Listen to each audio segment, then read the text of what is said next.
আমাদের জীবনে সুখ দুঃখ দুই থাকে, তবে মন খারাপ প্রকাশের জন্য সবাই ছন্দের প্রয়োগটা খুব সুন্দর করে থাকে।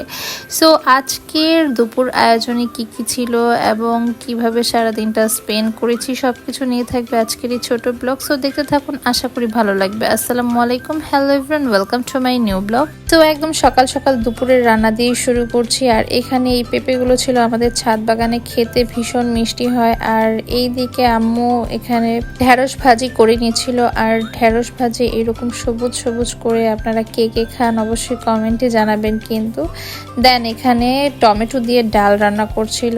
আর এই সময় টমেটো দিয়ে ডাল খেতে কিন্তু বেশ মজা লাগে। অ্যান্ড সেই সাথে এখানে অনেক দিন পর টাকি মাছ ভর্তা করছিল আম্মু।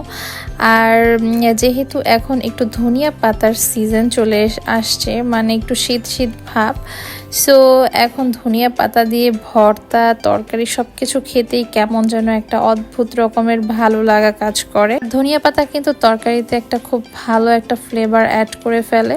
সো এখানে টাকি মাছগুলোকে সুন্দরভাবে একদম বেছে নিয়েছিল আম্মু। দেন সুন্দরভাবে চটকিয়ে এখানে সবকিছু দিয়ে মাখিয়ে নেওয়া হয়েছে। আর এইভাবে টাকি মাছ ভর্তা খেতে আমার ভীষণ ভালো লাগে। সো এখানে বড় মাছ মেরিনেট করা হচ্ছিল, যেহেতু আজকে বড় মাছ রান্না করা হবে ঢেঁড়স আর আলু দিয়ে। সো এটা একটু ইউনিক টাইপের রেসিপি হবে।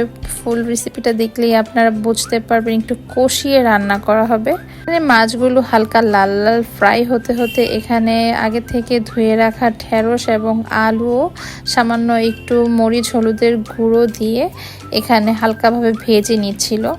দেন জাস্ট রান্নাটা একটু নতুন দেখছিলাম আর দেখতেও বেশ ভালো লাগছিল। এরপর এখানে একটু পেঁয়াজ কুচি আর মরিচ কুচিও এর সাথে অ্যাড করে সুন্দরভাবে একদম দো পেঁয়াজি টাইপ করছিল।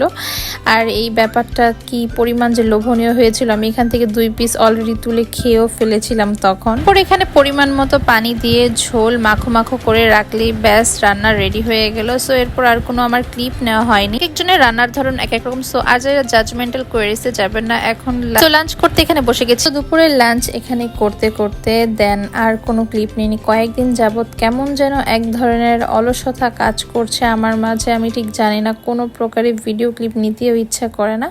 দেন সন্ধ্যার দিকে এই ফুচকাটা এনেছিল আমার ছোট বোনের বান্ধবী। সো এখান থেকে একটু ফুচকা খাচ্ছিলাম।